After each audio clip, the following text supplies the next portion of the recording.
ভেনেজুয়েলায় মার্কিন সামরিক অভিযান এবং প্রেসিডেন্ট নিকোলা মাদুরোকে এবং তার স্ত্রীকে আটকের ঘটনায় উত্তাল হয়েছে ঢাকার রাজপথ।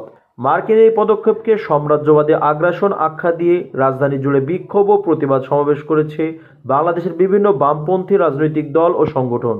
গণতান্ত্রিক যুক্তফ্রন্টের ব্যানারে রাজধানীর পল্টন এলাকায় এক বিশাল বিক্ষোভ মিছিল অনুষ্ঠিত হয়। মিছিলে পরবর্তী সমাবেশে বাম নেতারা অভিযোগ করেন, একটি স্বাধীন ও সার্বভৌম রাষ্ট্রের উপর যুক্তরাষ্ট্র নগ্ন হস্তক্ষেপ করেছে।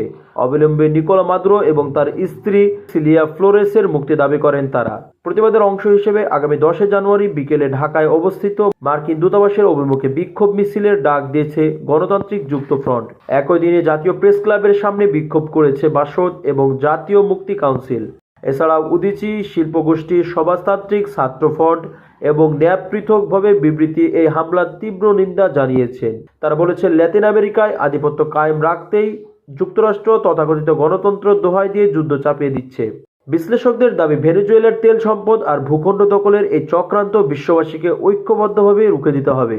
বাংলাদেশের বাম দলগুলো সাফ জানিয়েছে, ভেনেজুয়েলার মুক্তিকামী মানুষের লড়াইয়ে তারা পাশে আছে। ডিয়ার ভিউয়ার্স, আমেরিকা গণতন্ত্র দোহাই দিয়ে তাদের নিজস্ব সাম্রাজ্যবাদী কায়েমের যে ষড়যন্ত্র পুরো বিশ্বে চালাচ্ছে, এ বিষয়ে আপনার মূল্যবান মতামত কমেন্টে জানানোর অনুরোধ রইল।